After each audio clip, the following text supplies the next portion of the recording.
Good evening. Thank you to Council President Hartley Nagel and all members of County Council for inviting me into your virtual chamber, and thank you to the residents of Newcastle County for watching on this historic evening. As we gather tonight in hospitals across our state and across our region, there are those with COVID-19 literally fighting for their lives. And there are also those doctors, nurses, and healthcare workers in our community, in hospitals right now, working in the most challenging conditions in harm's way. Both for those healthcare workers and for their patients, I want to start tonight with a moment of silence.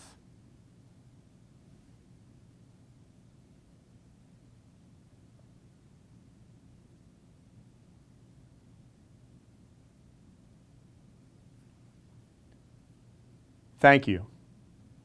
These are difficult times, but there are glimmers of hope and kindness. 3 days ago, on a rainy Saturday, I watched a long line of cars in the parking lot of your Route 9 Public Library. A community leader, James Parker, and about a dozen volunteers collaborated with Councilman Jay Street and Representative Frank Cook to continue a lunchtime feeding program that has been going on for 7 years. They receive quality donated food from the food bank, from Food Lion, Acme, Wegmans, Giant, Whole Foods, and Trader Joe's, and they give it to those who are hungry. They've been overwhelmed with hungry families the last 2 weeks behind their normal location at the Rose Hill Community Center. So we found them a new place. And now so many who are hungry come.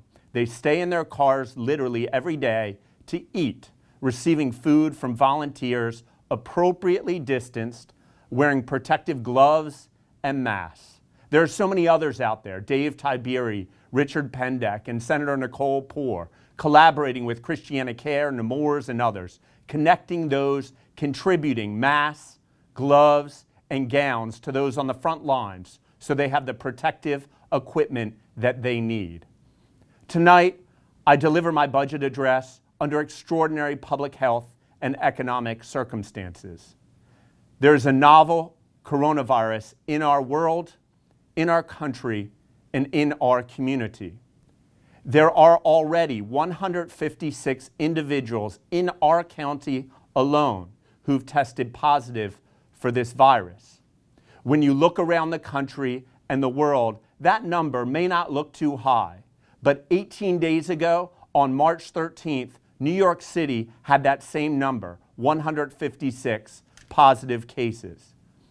And while I will describe later the highlights of my fiscal year 2021 budget, it is also important that we act immediately within this fiscal year to battle COVID-19 on multiple fronts.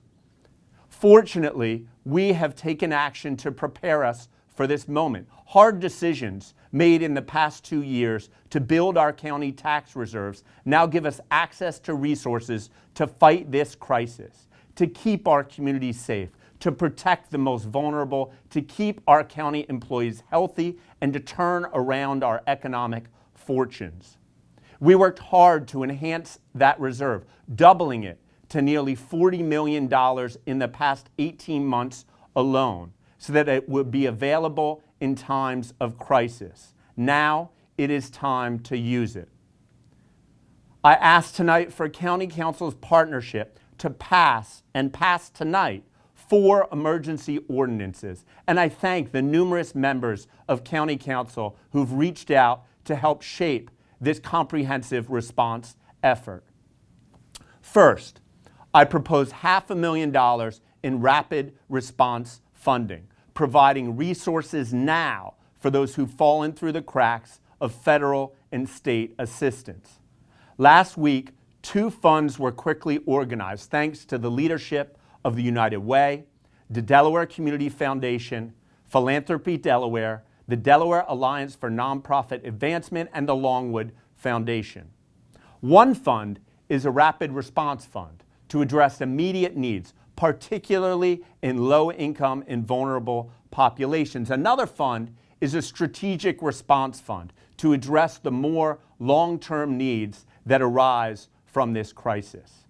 The first round of funding for the Rapid Response Fund will be announced later this week. Additional rounds will follow. For more information, see grants.nccde.org.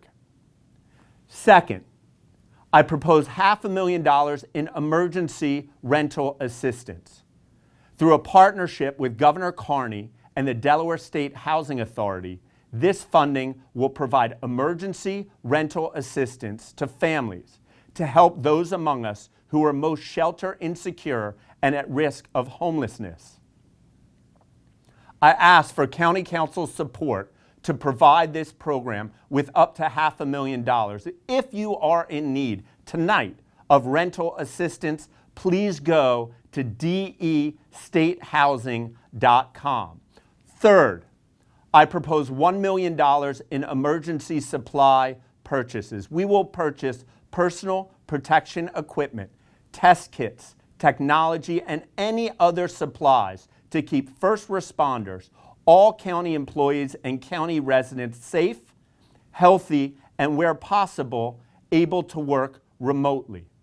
Thanks to the tremendous outpouring of public support, we have already increased our supply of personal protection equipment, or PPE, to ensure police, paramedics, and members of our fire service have necessary protection in emergency events. However, we anticipate needing much more PPE in the weeks to come. We also will use this funding to provide reliable COVID-19 testing to as many frontline healthcare workers and other first responders, vulnerable populations, and other members of our county community as is possible. Fourth, I propose a package of emergency financial relief to give struggling residents and small businesses a break during these challenging months. In collaboration with multiple members of County Council, we call for the suspension or deferral of certain fines and fees until the state of emergency is lifted. This would include library fines, return check fees, unpaid residential sewer penalties, the hotel tax, maintenance corporation billing service fees, building permit fees for signs, and credit card fees for tax and sewer payments. In addition to these 4 emergency ordinances, we have taken and will continue to take significant steps to put our community to work today, if we can do so safely and legally, and then in the future, once this crisis ends. Every year, we have a seasonal public works jobs program to fill in gaps in our current workforce. We are doubling the size of this seasonal jobs program, enabling those currently out of work to immediately begin earning a living again. Hiring for this program will begin as soon as safely possible in the next few weeks, and the program will be larger than it has been in over a decade. We are also rushing to put large projects out to bid. Those interested can bid online from home throughout April and May. Once it is safe to do so, residents will immediately be put to work, building a library and a paramedic station, providing ramped up maintenance of our sewer system, and on other publicly valuable projects. We are now in the 3rd week of extraordinary measures to keep you, your family, and our community safe. Without a vaccine and without widespread testing, we do not know who among us has COVID-19. Some of us may have COVID-19 with only mild symptoms or no symptoms at all. The only way to slow the spread is for each of us to act as if we are carrying the virus. We must all, more than ever before, work together, putting aside past political differences and disagreements to lead our community through this challenge. We must listen to the courageous leadership of Governor Carney and Secretary Odom Walker to preserve the health and safety of all of us. Decisions that we make today will help save lives in the coming weeks and months. Please visit coronavirus.delaware.gov for the latest information and advice for all Delawareans. I'm very thankful for accommodations that County Council has made and that so many of you have chosen to participate tonight from your homes. This has been a time to push our technology, to enable all of us to find a way to get our jobs done and, quite frankly, for our children to attend school. All of us here in county government are indebted to Mike Honicki and his great staff for keeping county government just about fully operational over the past couple weeks. In partnership with County Council and in collaboration with Register of Wills, Ciro Poppity, Clerk of the Peace, Ken Bolden, Recorder of Deeds, Mike Kozakowski, and Sheriff Scott Phillips, and with each of the county union leaders, we will continue to look for additional ways to serve you, the residents of our county, safely during this extraordinary time. We also want to pause and give special thanks to Captain Ciro Poppity, who volunteered and is currently serving tonight with our Delaware National Guard. We thank him and all uniformed officers for their service. We in county government have approached this crisis with three clear goals. Number one, we need to keep you and your family safe. Number two, we need to help our most vulnerable populations and those facing sudden economic hardship. Number three, we need to keep every county employee safe and healthy. First, let's talk about keeping you and your family safe. We have closed county libraries and limited public access to our buildings. We canceled all in-person programming and suspended sports leagues. When groups continued to congregate in our parks, we closed playgrounds and basketball courts. Delaware Online, in fact, recently featured our parks personnel and hailed them as community heroes in the face of this deadly virus. I agree. This virus preys on the very things that make us human, our need for social interaction and our natural impulse to shake a colleague's hand and hug our loved ones. To help slow the spread, we have all been asked to change the way we live and to make sacrifices. It is hard. It is hard for me to stand, as I have for weeks, at a 10-foot distance from my own parents in their backyard as I speak to them through a screen door. But if we all do our part, we can help flatten the curve and avoid the worst-case scenario.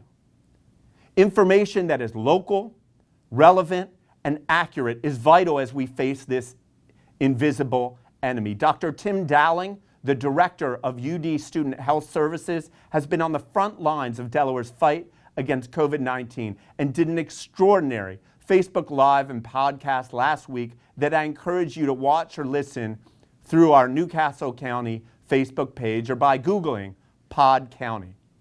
We will continue to provide you quality, unfiltered health and safety information that you need to keep safe. There are a number of things that we have done over the past couple years that better position us to fight this virus. We are answering 911 calls faster than ever before. When we came into office 3 years ago, less than 65%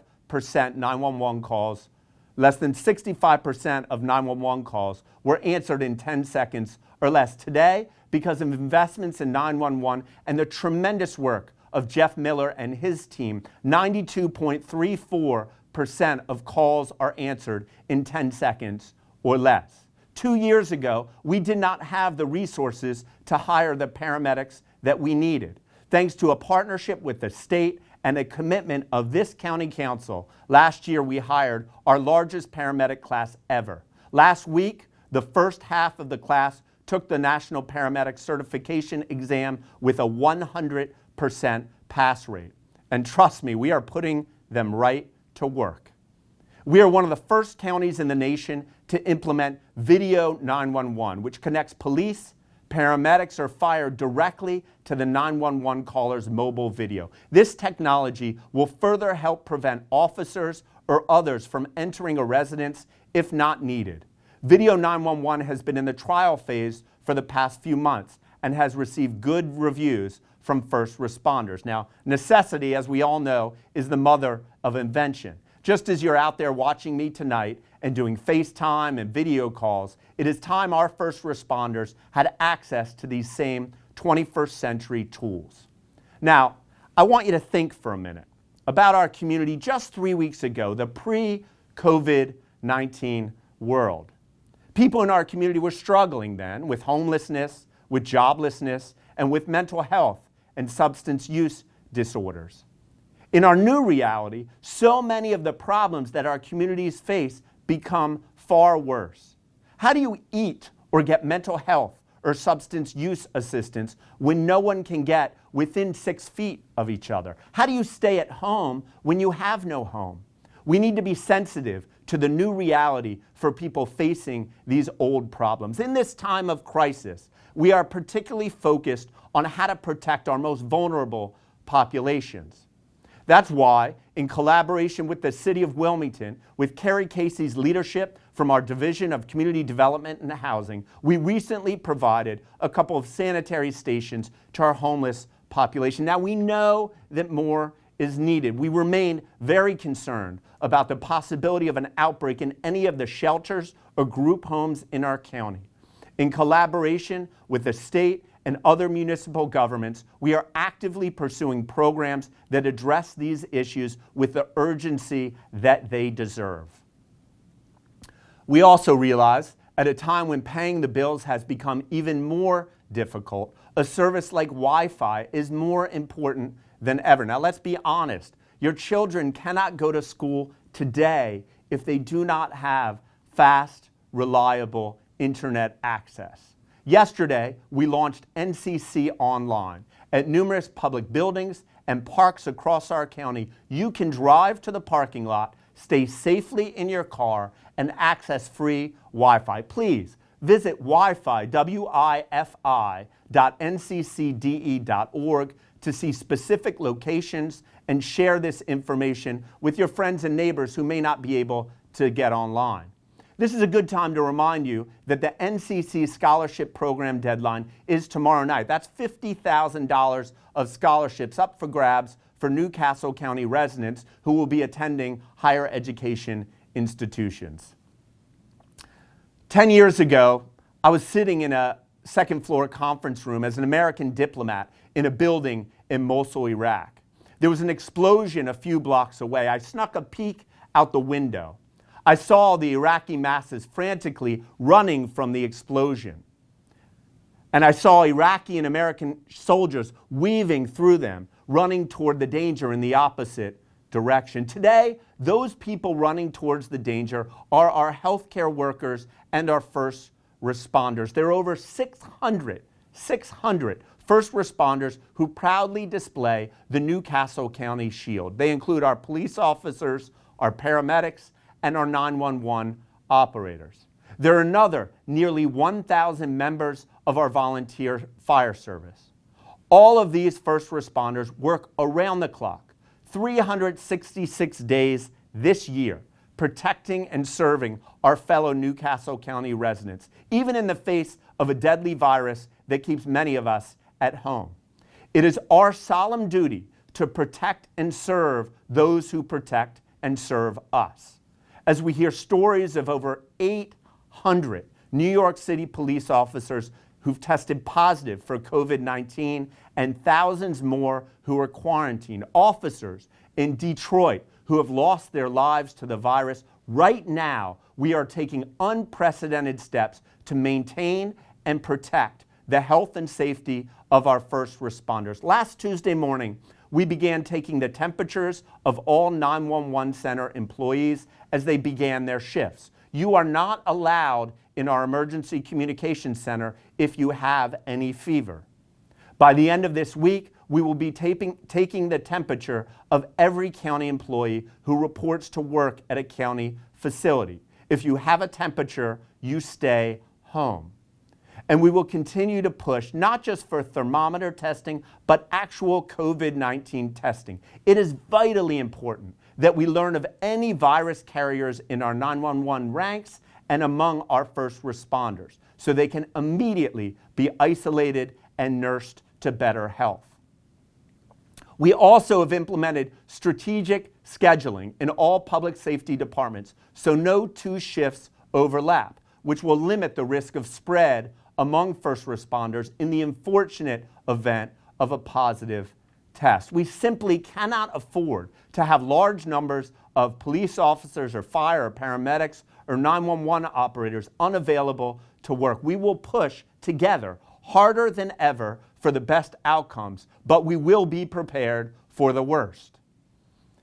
You know, this crisis highlights the critical role that our local county government plays, from coordinating with the state and federal government to updating 911 center protocols, from responding to residents who need medical help to keeping peace in neighborhoods as stress levels rise, from continuing to provide affordable housing to keeping county parks open to walk your dog or take a bike ride with mom, from offering facilities to the Red Cross for individual blood donations to supporting donation efforts for personal protection equipment. Our actions are helping protect our first responders, they're helping protect our county residents, and they're helping protect all 2,091 of our county employees. Our goal is to continue to serve you through this crisis. All of us owe a big thank you to county employees and the leadership of each of the employee unions for their tremendous flexibility and creative thinking as we work to solve big problems quickly, just as you are doing in your lives without anyone even being in the same room together. As our community faces the threat of a generation, it seems strange to review our budget, especially a budget year that is not to begin until July 1st. 3 months from now, right now, feels like a world away. But let's take a minute to review our budget situation. In 2013, we had $54 million in our tax stabilization reserve fund. That's the fund that represents the difference between what we take in operating expenses and what we pay in expenses. I'm sorry, the difference between our operating revenue and our expense is our tax stabilization reserve fund. As our county government spent more than it received in revenue, by the time we came into office and paid all the bills, our tax stabilization reserve had dropped down to $20 million and was on a continued downward path. Thanks to the work of many on county council and the collaboration of state government, we made the hard decisions that stabilized our financial situation.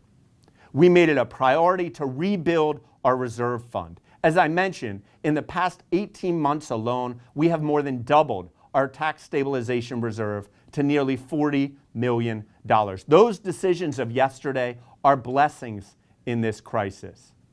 This afternoon, Chief Financial Officer Michael Smith and his finance team presented a balanced budget to County Council, which includes no tax or sewer fee increases. This budget looks out for those left behind in today's economy, investing in apprenticeships and the trades through our vocational school district, supporting our fire service, and preserving more open space. Many of the assumptions of our $209 million general fund operating budget, of our $84 million sewer operating budget, and our $65 million capital budget are rapidly changing. We will work with County Council in coming months as we see how our revenue projections change and as we first make immediate investments to preserve our community through this crisis.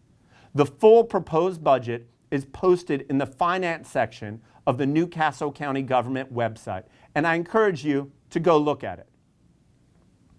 You know, just a couple weeks ago, the story I was planning to tell tonight was the story of a county that had turned itself around. 2 old car factories in Newport and Newark that today are hubs of our 21st century economy, each putting working families back to work. Communities along Route 9 and Edgemore thriving with new activity, partnerships for new features in parks in Wilmington, Newark, Middletown, and Townsend. We have a police department with an award-winning behavioral health unit that's delivering extraordinary innovations that reduce incarceration. And even soon, we will have, here in Delaware, a Wegmans at the old DuPont offices at Barley Mill, a site that has sat in disrepair for over 10 years. With thousands of new job opportunities and a commitment to open space, bike paths, and environmental preservation. Our county was looking better than ever before. I was eager to talk to you about how in this economy we had to redouble our efforts to assist the most vulnerable among us, particularly the homeless and those facing substance use disorders. I was eager to commit to additional funding for green space preservation. Many of these things are in the proposed budget we are delivering to County Council tonight. I am confident we can address these opportunities once we face the crisis in front of us. I want to close tonight talking not with dire warnings of scary-looking graphs. Physical distancing is important. Washing hands is important. We must all heed the warnings. Let's follow the language and the spirit of the governor's emergency declarations. I close tonight by talking about our best defense right now against this deadly virus called COVID-19. Our best defense is our kindness. I grew up in Delaware and then had the opportunity, like so many of you, to live in other places around the country and around the world. One thing I have always loved about our state, about our county, about each of our communities is that there is a certain level of kindness in Delaware that you do not often find in larger places. Now, today, in the coming days and weeks, is a time for us to be more kind than ever to each other. To those who are struggling today in ways that you never imagined. Maybe you are struggling with mental health or substance use disorder. Maybe you are stressed, unsure how to pay for your rent or mortgage. Maybe you spent years building a small business and in days have just seen it swept away. Maybe like my parents, you've been basically locked inside for the past 17 days and are going a little stir crazy. Maybe you're a single parent at home with a sick child who suddenly has no way to get groceries. Or maybe you're a high school or college senior who never imagined your last few months and your graduation would look quite like this. Tonight, I want you to know that we are here for you and that we will get through this together. We need to look out for each other today like never before. And there are those among us who are doing just that, showing kindness in their conduct every single day. There's the kindness of Hellosale International of Newcastle. Hellosale has been selling their disinfectant equipment to hospitals in China and Korea and all over the world. They made it a priority to sell to our public safety headquarters. This is my community, and these are my first responders too. That's what the Hellosale CEO recently told us. There's the kindness of the over 700 members of the Facebook group, Help for Healthcare Workers Delaware, who are earnestly sewing masks with so many others across our community. For those who work in nursing homes and hospitals, there's the kindness of students at Brandywine High School who, when schools were closing, took home the 3D printers to design and print specialized filtration masks. There's the kindness of individuals like you who anonymously posted inspirational signs along the pathways in our Glasgow Park. Each of you is saving lives with your kindness. Tonight, much of our economy is ground to a halt, and so many of us are living in fear, worried that any scratch of the throat or slight cough might just mean I have it. Science has not yet developed a vaccine for this deadly virus, but while the scientists work hard to find one, we need to commit to kindness. Together, we are stronger than the virus, and together, we will persevere. Thank you, and good night.